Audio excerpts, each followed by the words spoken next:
Hi everybody and welcome back to Finding Fashion. Today we are lucky enough to be joined by the one and the only Abby Colgan, who is Assistant Communications Manager at L'Oréal Paris. Welcome Abby, thanks so much for joining us. Thank you for having me. What an intro. I hope I live up to it. God, I have got a cool headset on. It's not a weird hairband. I really can't buy it anywhere in the shops. I'm really going for the headset. I really want it. So No, get it. Share all of it. Available at good computer stores. You're supposed to be promoting L'Oreal, not I know, sorry. Anyway, we totally digress. Anyway. Abby, can you give us a bit of an introduction about yourself, please? Yeah, sure. So, as you said, I'm Assistant Communications Manager at L'Oréal Paris. That's looking after all of the brand stuff. So across all the different categories. So we've got makeup, hair care, hair colour, skincare, men's, like you name it. That's what I look after basically. So we've got and we look after like our local influencers that we work with, and we also look after our local spokespeople like Iskra, Jerry Horner, and then we also do things like more international activations like Cannes and Paris Fashion Week, but that's really at the core of what we do. Mm-hmm. And where did you start out? What did you so I started out really I went to Manchester Met University and I did international fashion marketing, and while there I did like different internships in Manchester, whatever I could get my hands on really, because I'm from Nottingham, so there wasn't a lot of fashion going on there, but so I just contacted a local trader at a vintage market, and I kind of was her PR assistant, like launching her new shops. That's how I kind of like first got my toe into the PR's water. And then I went to Manchester Met, and I did a placement year, and I did my placement year at River Island. I was their PR assistant, and then I went back to university for my final year, and I was a freelance styling assistant, year one, for a while. And I also, guys. I know, you made me who I am. It's not a lie. And I finished uni and went back to River Island. They were nice enough to offer me another year placement, a grad placement. And then while I was there, I was offered a PR assistant at ASOS, and I was there for just over 18 months. And then I went to live in Hong Kong for about 6 months, and I was a freelance stylist and journalist over there, and I worked at Farfetch doing styling, Folly, South China Morning Post, did bits and bobs like that, and I also worked for an online magazine. It was like the Look magazine. Look magazine of the world, or what do we call it now? Cosmo of the world. Those who don't know, Look. So I worked there for a bit, and then I came back to London, and I started at L'Oréal Group, but I was on Garnier, and then for the past year and a half I've been at L'Oréal Paris. And in between all that, I've been doing lots of freelance journalism and styling and things like that to flesh out my CV a little bit more. You've done everything. I know, I've been around. Not like that. The PR world. So you mentioned there that you started off in fashion and then you moved over to beauty PR, sorry. How do you think experience in both industries, in both fashion and beauty PR, has helped shape what you do today and boosted your skill set? Obviously they're so closely knitted. So when I was working at ASOS, I did help the beauty team there. Well, beauty team, it was one lady, Jenny. She was like the only beauty PR girl, so I used to help her. And like I've always been really interested in beauty, and like it caught my eye because back then it was like, I think Kylie Cosmetics first started, and like it was just in the news all the time. And like I think that's just like, I'm not a massive Kardashian fan or anything, I respect what they do, but like it just, I think it was just in the media a lot more. So it's like you kind of understand, like you kind of see it a lot more, and I just really love the interest of like about science, and like it's so much more technical, but like how they join together really is like the sense of urgency with the journalists, because it's like they always need it, like I need it tomorrow, I need it right now for this shoot, I want to shoot right now, I need it right now. And I think working in fashion and beauty, you kind of, especially like on the journalism and styling side as well, you kind of see how they interlink, and you kind of respect why they need it as well, but also like it's it's really cruel to say, but it's PR, not ER. Like, you just have fun with it. And you just like, but you also just want to be helpful for everyone. And I mean, like, that's how they kind of like interlink, and it's like knowing how people work and like why they need it and things like that. So I think, yeah, that has kind of shaped how I do my job now, like knowing what fashion is and beauty, but they are quite separate in how you promote them. Mm-hmm.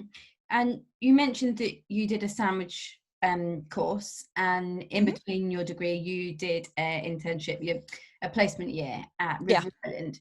Did you do any other internships whilst you were at university? And how did you find securing internships?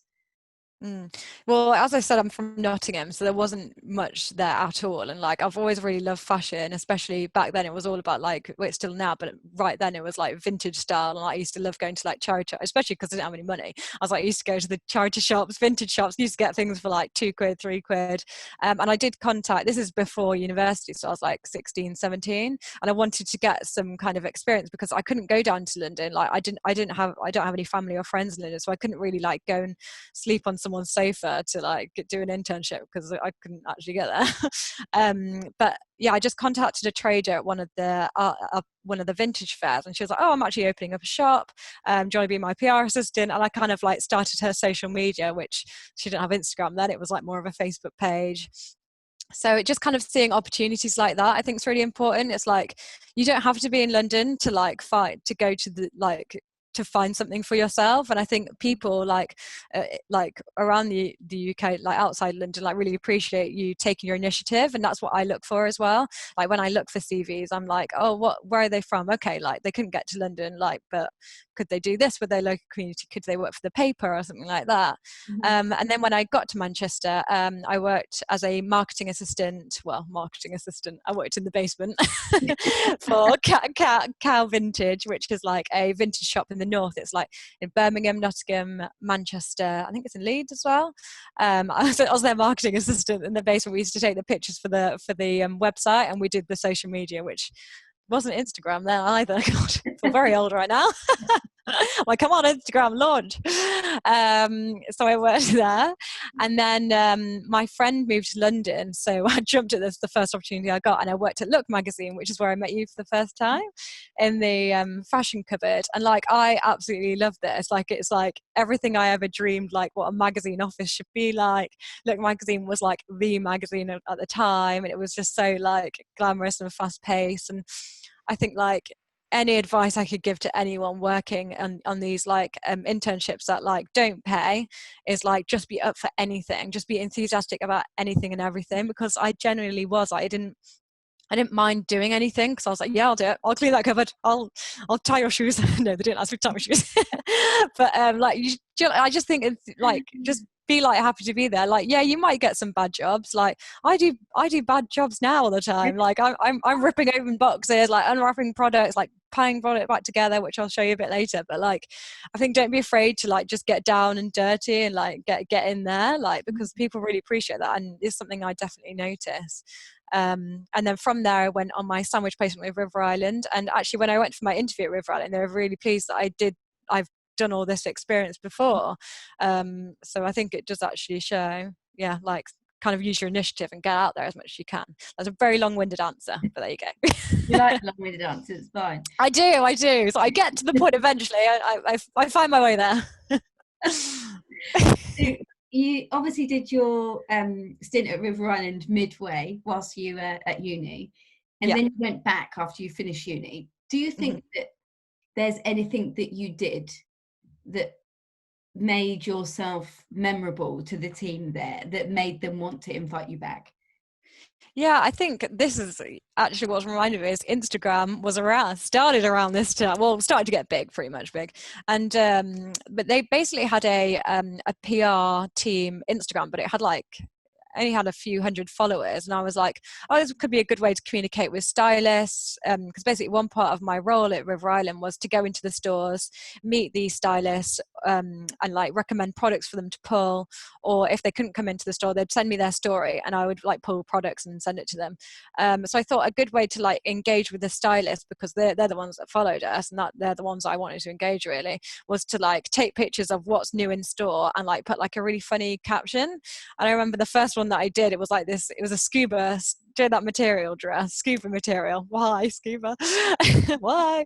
And I just put to scuba or not to scuba, that is the question. And I remember my manager at the time was like, who's posted this, who's posted this? And I was like, oh my god, me. She was like, this is great. I was like, oh. I was like, shall I say me?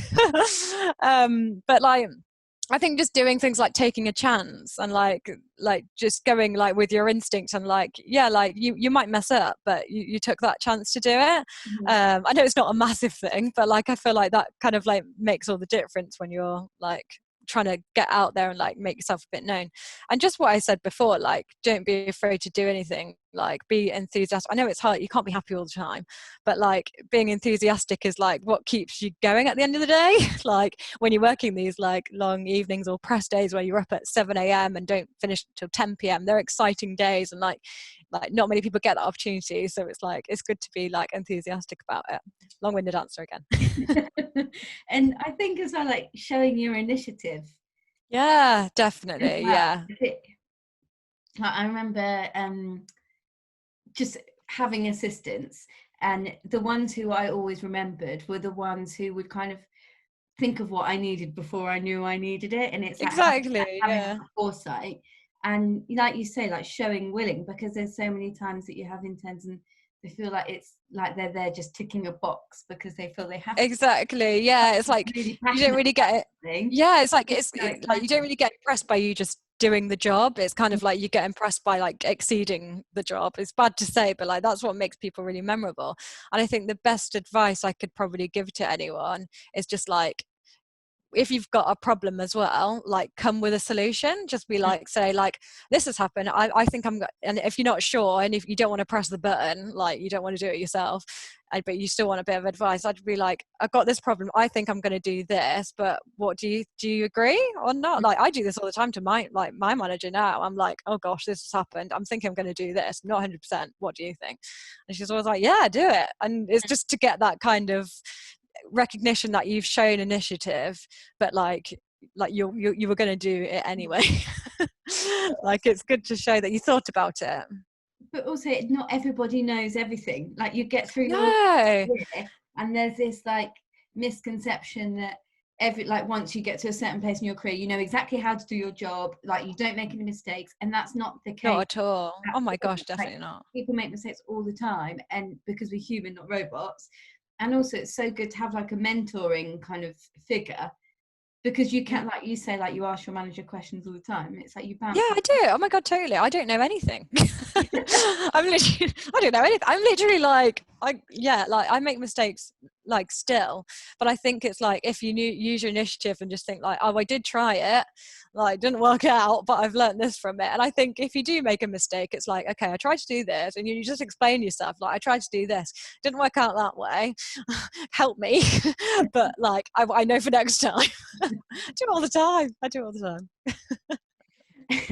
I am good at my job, I promise.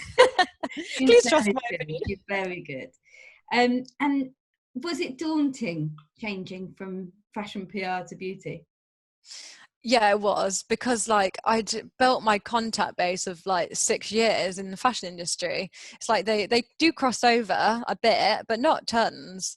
And like they're very different kettle of fish as well, because it's like beauty's very technical, and it's like the notable like beauty directors that have been around for like 10 years like plus, they know everything. So it's like they put you on the spot quite a lot. But that's why I think like you need to know more about beauty, like more about the clinical studies, the stats, the kind of research that's gone behind it, especially with L'Oréal Paris. It's had like 50 plus, well, more than 50 years of scientific research behind it, and it's like it's got a lot of history behind it. So it's these things where it's like they do differ quite a lot, which actually made me quite scared to go into it. But as I said, I was like, I just took a chance, because I was like, well, I got the job, so they think I can do it.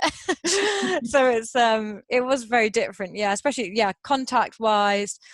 And because even though people think, oh, fashion and beauty, they are very different, because fashion's more like trends, catwalks, knowing your designers and like where the influencers are from, always like looking from influencers, celebrities, whereas like beauty is very like I mean, it is all that as well, but it's very technical. So that's what I was quite scared about. But you learn, and when you're interested in something, you want to learn about it as well. And also, when you're excited about your job, you want to learn about it because you want to give the best impression of the brand to everybody else as well. And you don't want to feel like you don't know the answer to like just an average question. But I always say as well, if you don't know the answer, just say, sorry, I actually don't know that. I'm going to come back to you on that. And I don't think there's any shame in that at all. No, definitely. So I feel like if you don't know the answer, don't give a fake one. Especially with beauty, and it's like, it's vitamin A, B, C, and you're like, make it up. It's not. So yeah. Right, does it? Yeah, exactly.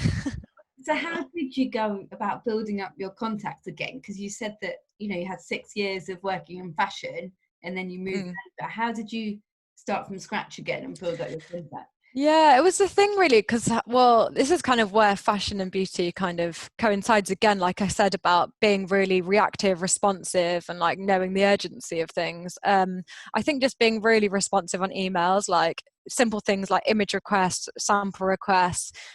I know from experience of working the other side of the chain, like the stylists, the beauty journalists, that they need the products quite instantly. And also, like, if they're building their pages, they need that image. Like, it just helps them to put the image. And I think, like, it's also tips to them. It's like kind of like, oh, they've given me it first, I'll put that there for them because that's nice. So it's like being like really, really reactive and responsive. And I've completely forgotten the question. What was the question again? How do you build up contacts?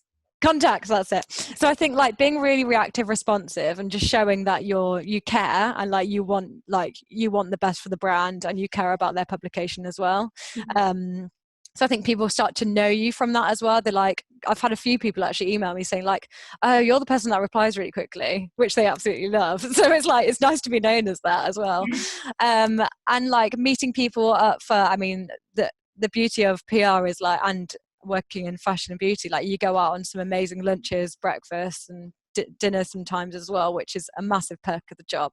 So you get to speak to the journalist face to face, build up a contact base like that, and like just talk through all the products, which is really nice. And you get to put a face to the email. And the amazing thing about L'Oreal as well is that we have a lot of trips. Like we get a lot of access that like not many other brands have. So we've got like our labs in Paris, we've got loads of labs all over like the Clichy and Paris and things like that.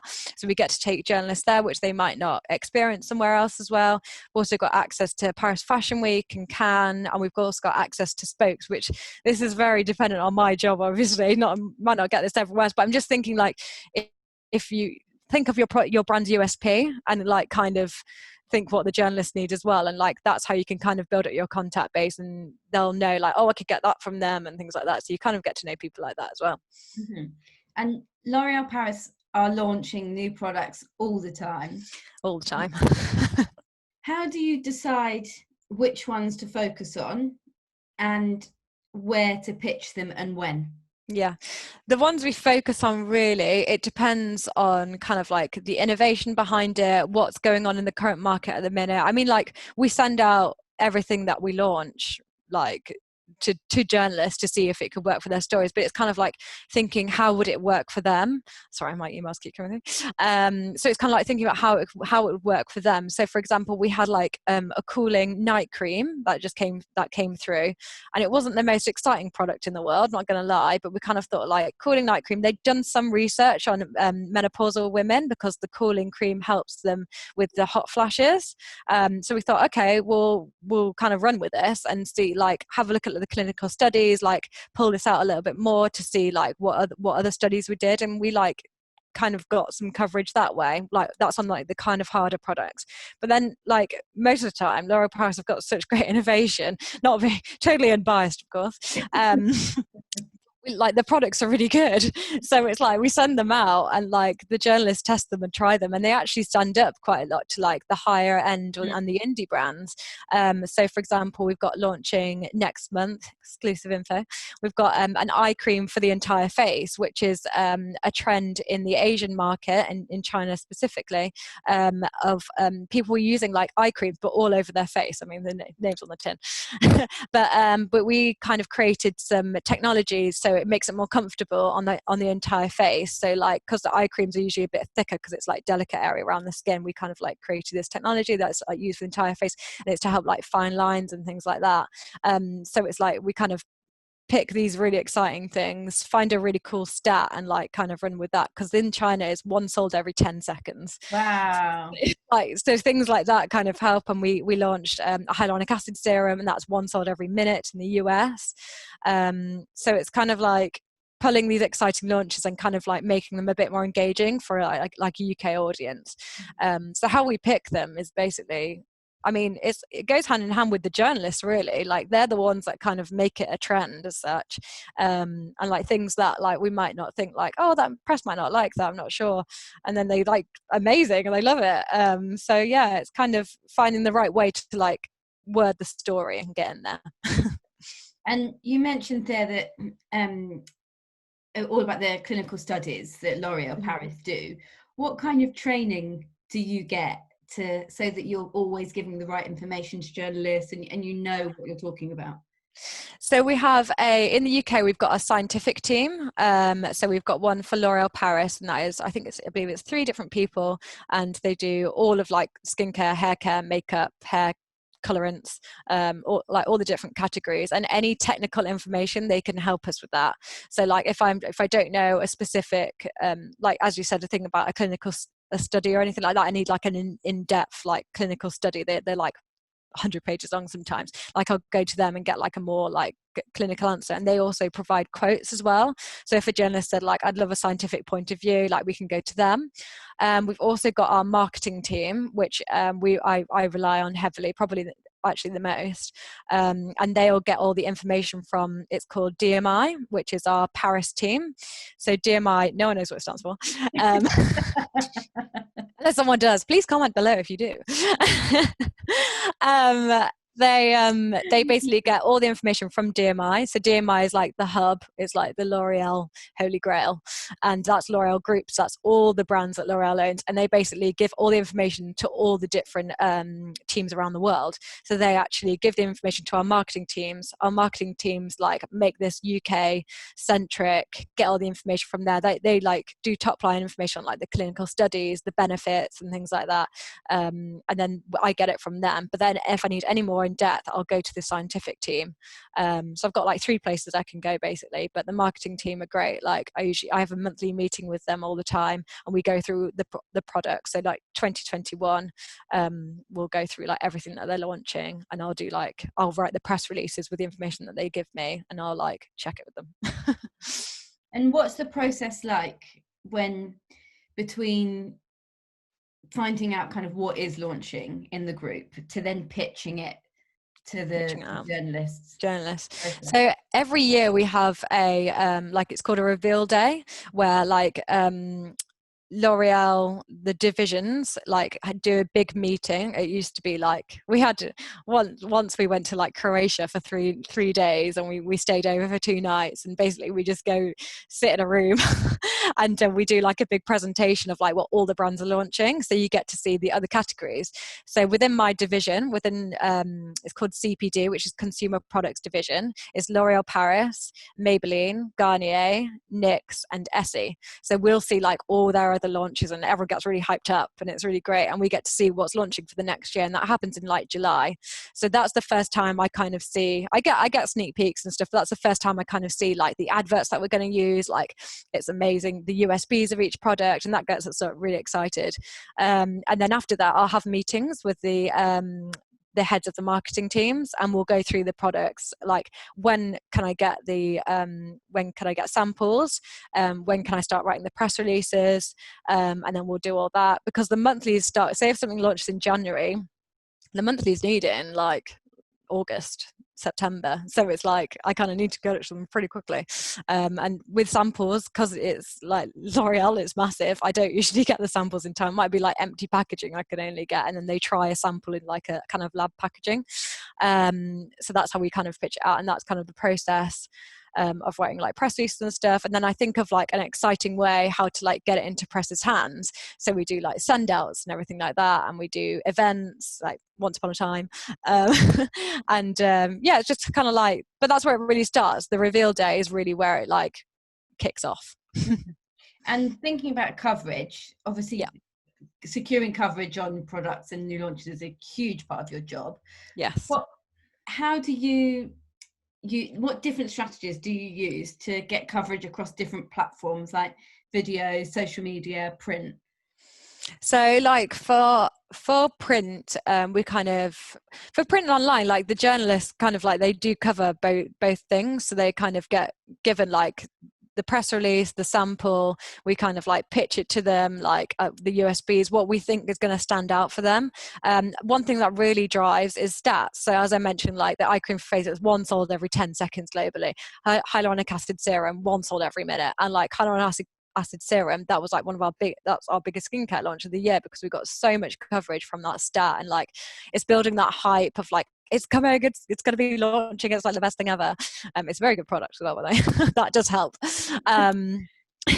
But it does all depend like what they're working on as well, and kind of like how you can like weave in your product, and it's just knowing the journalist and like finding out what they're working on a few months in advance. So I saw a journalist today and I was like, what are you working on? She's like, Christmas. And I was like, okay, this could work for Christmas, this and this and this, and but not being too pushy, obviously, because it's their page. But yeah, it's just kind of like thinking how you can weave things in, and like interviews as well. So like we have a lot of access to our spokesmodels like Elle Fanning and Camilla Cabello, and like amazing Eva Longoria, like amazing people like that. So it's like we can kind of get coverage through that as well, like because they'll talk about the products that they love. So it's kind of trying to be clever and like understanding what the need for press is really to get coverage. Mm-hmm. And you mentioned there that you do like send outs, and you send out your samples. What key ways do you use to get journalists really buzzing about and talking about your products? So I think you have to be really creative, but you have to stay really true to the brand. Like you don't want to send something and then they'll be like, who's this from? What's the story here? Like, how does it relate? But also you don't want to be too overly branded. So here's one I made earlier. My Blue Peter. This is for eye cream for face. So like, outside the box, like I mean, this is our writing. Like I think press would know that this is Gotham Light. This is the L'Oreal Paris copy. But I didn't want to overly brand it. Like I don't want to put L'Oreal Paris, L'Oreal Paris, L'Oreal Paris. I want it to be exciting, like saying like this says one sold every 10 seconds globally, and then the other side is replumps and smooths all fine lines in 4 weeks. So they're like, what is it? If this was on the counter, it would like drop open like this. So it kind of like makes it a little bit more exciting, like if we don't send a gift alongside of it. And like here you can see like we did like a QR code, because I didn't want to send a press release, and like put the key information. I don't want to take this, going to fall off, but basically then they gave the name of the product, so they know what to credit it, when it's available, how much it's going to be, and obviously our handle as well. But when I'm so that's an example of one where it's like we didn't send a gift alongside it because the product was kind of enough in itself. Well, not enough in itself, but you get what I mean. Okay, I'm just going to drop that there. So this is another example of, it's quite heavy. We did for our mascara launch. So this is Air Volume Mega Mascara. So it's kind of like not overly branded again. But still, like, it's quite a nice box. Like, I would kind of keep this box maybe. And then inside, if I can show you, we've got kind of like top line information here of like what the press release is. And then inside, we've got the gift here. So it's like, here's the product. We've got a little, like, a bracelet here. Here's the press release. And then we did like a little hoodie. And then that's the product. Oh, God. There we go. I'll do a little, there we go. Seasoned professional, me. And then, yeah, that's the press release we've got in there. That's what we work on. But the key things, what I try and get attention with these things is like, obviously being true to the brand. It has to be recyclable. Sustainability is so important to the brand and to me, because I don't want to send stuff to, especially because they're at home now, I don't want to send stuff to people and they're like, okay, this is great, but how am I going to get rid of it? Like, so everything has to be recyclable. We use recyclable matte cover, so like it can just all be put in the same place. And also I always try and use like small businesses to collaborate on. So for example, with the hoodie, we did tie-dye together, which is Emma Gold. She did some, over the lockdown, she tie-dyed some pieces for the NHS. So she's a stylist as well, you know her probably well. And so I worked with her on that. And then we did True Match Send Out, which I don't have on me right now, but we did these candles. You might see a candle, you can't really see it there. We did these little candles with Kaya Candle, and we created that, but I made her a bit more curvy, so she's a bit more of a body shape that I'd attainable. But it's kind of like thinking of ways like, how can you be creative but stay true to the brand, make it exciting, and also send something that I would actually want to receive myself. Like, it's very hard. It wouldn't be great to like receive something that's like you can't recycle and it's just clogging up your flat. So I mean, like, that's how kind of you get people's eye. Was that the same question? I've got off. Why did you, like with the packaging, why do you decide not to overly brand them? Just because I think it's like in PR, like it's all organic stuff. It's like, it's not advertising. It is a form of advertising, but it's more like the dark arts, you know what I mean? Like, it's kind of stuff that you don't really realize that, like, are you reading a magazine and it's like, oh, that's like, it's been recommended by a journalist and things like that. It's not paid for. So I'm like, I don't want to overly brand something because it wouldn't seem authentic. And I don't think anyone would want something overly branded either. And like, no one's going to wear a L'Oreal Paris hoodie, like, but they might wear a hoodie that's been tie-dyed for charity and like it's a nice color and like, or a good designer or something like that. So that's kind of where I stay away from the branding, because like no one wants a tote bag anymore. Thousands of tote bags. And how do you use breaking news stories to create PR opportunities? Do you mean like for products, or like so if there's topical questions? Yeah. I think we try and not like, do you mean like, sorry, what do you mean? I gotta ask a question. I don't know. Any like research that is developed or uncovered in the industry, or any like news stories about the way a celebrity looks? Okay, fine. Yeah, so like I've got PR opportunities. Yeah, I get what you mean now. See, I do ask when I don't understand. It's all the time. They lasted 10 minutes. So Eva Longoria over lockdown had lots of grey hairs, and she showed them on Instagram. And she's our brand ambassador, and she wanted to dye her hair. And so she was like, oh, how about I do it like a box colour dye on camera? And so she kind of created the advert herself on her phone. You might have seen it around, but it's a really good thing. She's like this, and she shows all of her grey hairs. I'm like, she's just like me. So like we kind of like use things like that to kind of like get our products in an authentic way. So it's kind of like seeing those opportunities. Obviously I can't take credit for that at all because it was the DMI team, but it's like seeing opportunities like that with our spokespeople, because obviously they are in the public eye all the time. So it's like, yeah, and then we send out all the information to journalists and we try and get coverage through that as well. It's like, oh, Eva Longoria uses the magic retouch spray, or she uses the excellence cream, the hair color, and it's kind of like we send out all that information, so we kind of build it on that so it's more authentic rather than kind of piggybacking on something else. And back in the good old days when we could go to events, you plan media events as well. How do you come up with key launch concepts for events? Yeah, so we did last year? Was it last year? Maybe last year. Last year, because it feels like so long ago, like 10 years last year, who knows.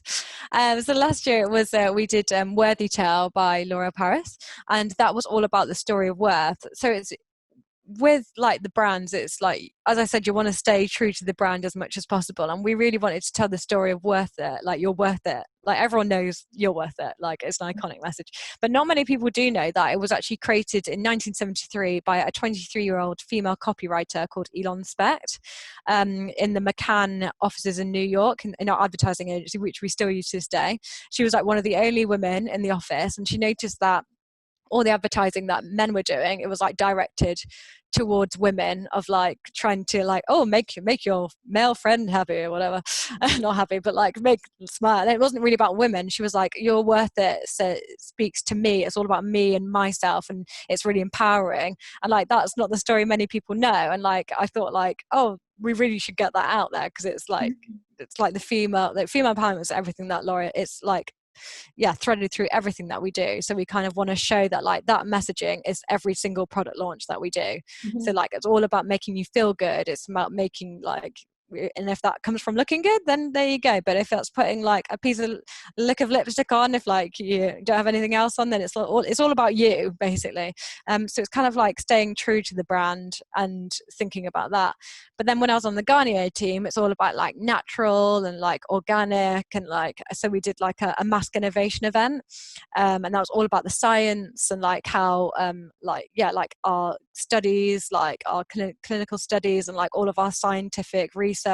And so we kind of like brought that out as well. So it's kind of like thinking like, what's your brand's USP, and like really like activating that and projecting that, because that, at the end of the day, that's what it is. Like, L'Oréal Paris is a really big brand. We can't do some stuff like indie brands can do, like we can't react as quickly, like we can't get something in the stores next month because we're a global brand. What we do have is history, we have research, we can put a lot of money into quite a lot of charities, and it's kind of like showing that you can do that as a brand, and that's what you stand for. So like, the events should really revolve around like brand USB. And I saw it was everywhere that you guys had an amazing show at Paris Fashion Week. What were you responsible for with that project? Yeah, Paris Fashion Week is so great. Oh, I'm so good. It's not going ahead this year. Well, not as big anyway. Yeah. So that's our DMI team. So they do Cannes and Paris Fashion Week. They have a event agency to do the event side, but then they do it all. So it's a big catwalk campaign. It's like the Worth It catwalk, and we have everyone from all walks of life in there. Like, it's a great show.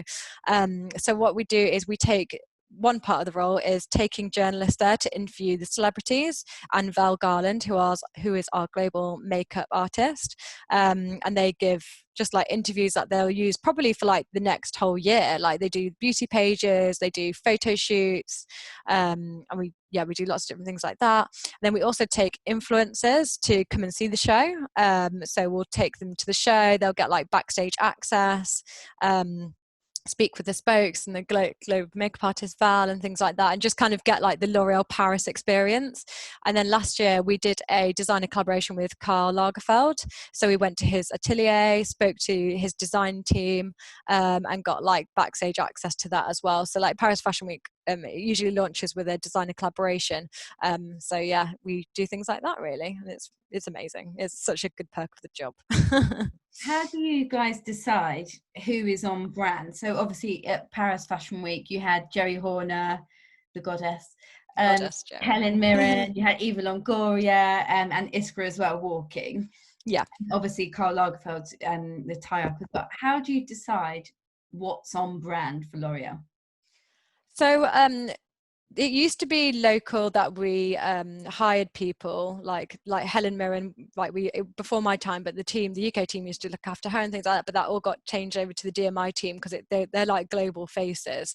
So they look after like the Helen Mirrens, the Eva Longorias of the world, but we obviously keep close contact with UK spokesmodels that are like more UK centric. So like Iska's very US as well, but like we look after Iskra and like Jerry Horner, and we took Cheryl last year as well because she's like a friend of the brand. But we always pick women, like we call them like women of worth, so that what they use their voice for, like what do they use their voice for. So like Iskra talks a lot about body positivity. Jerry Horner works with the UN quite a lot, and she also works with the Prince's Trust, and Cheryl also works with the Prince's Trust. So it's like kind of like what threads through and makes it kind of like organic about the brand as well and what we stand for. So that's really important for us. Mm-hmm. And nobody can ignore the fact that there was some controversy involving L'Oreal and Monroe Bergdorf recently. Bergdorf. Yeah. And following the controversy, it was amazing because L'Oreal signed her up to be the UK Diversity and UK Diversity and Inclusion Advisory Board. Get that right.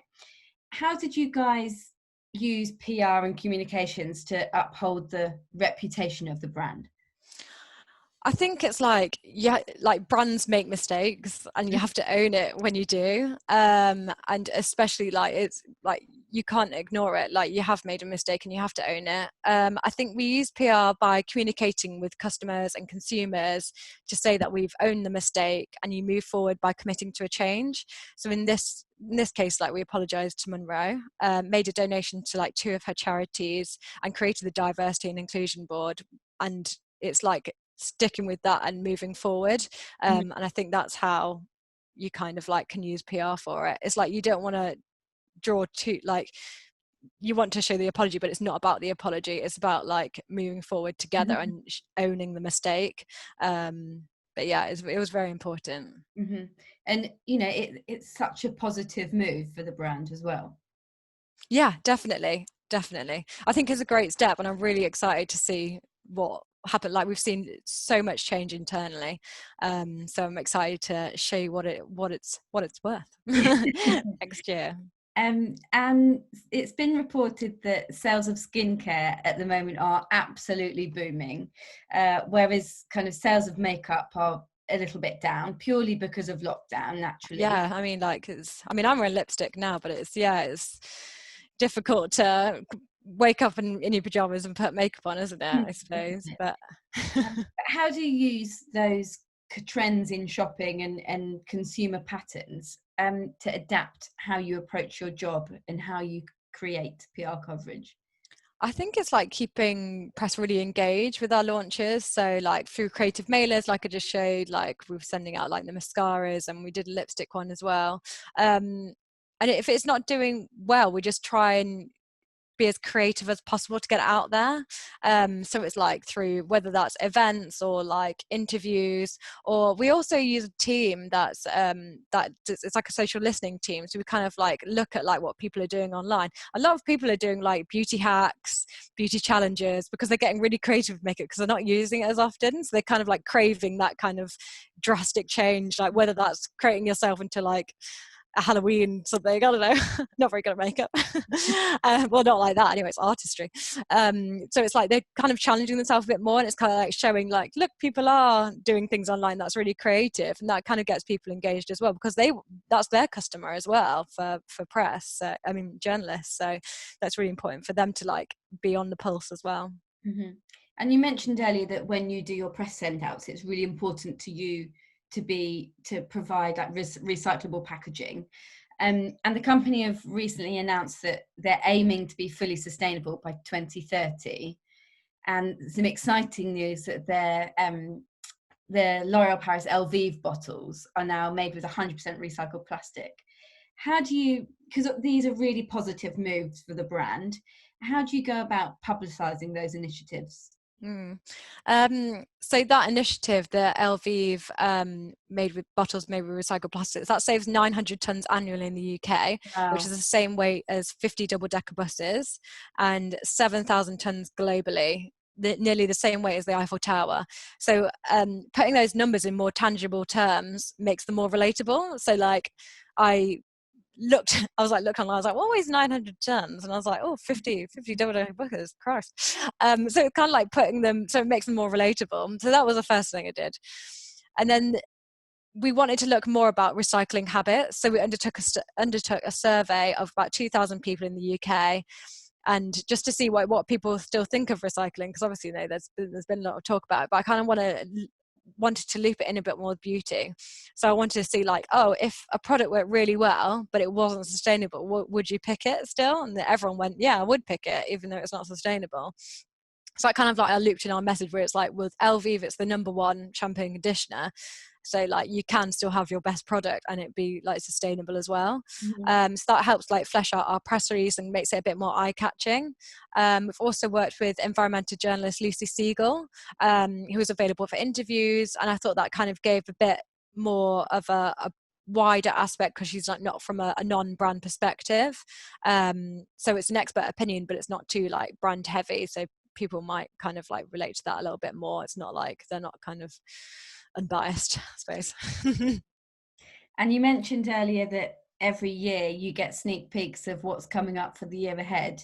Is there anything that you can share with us? What do I need What do you in my need? cosmetic bag? I can't tell you exact products, but I can tell you skincare is looking amazing. Yeah.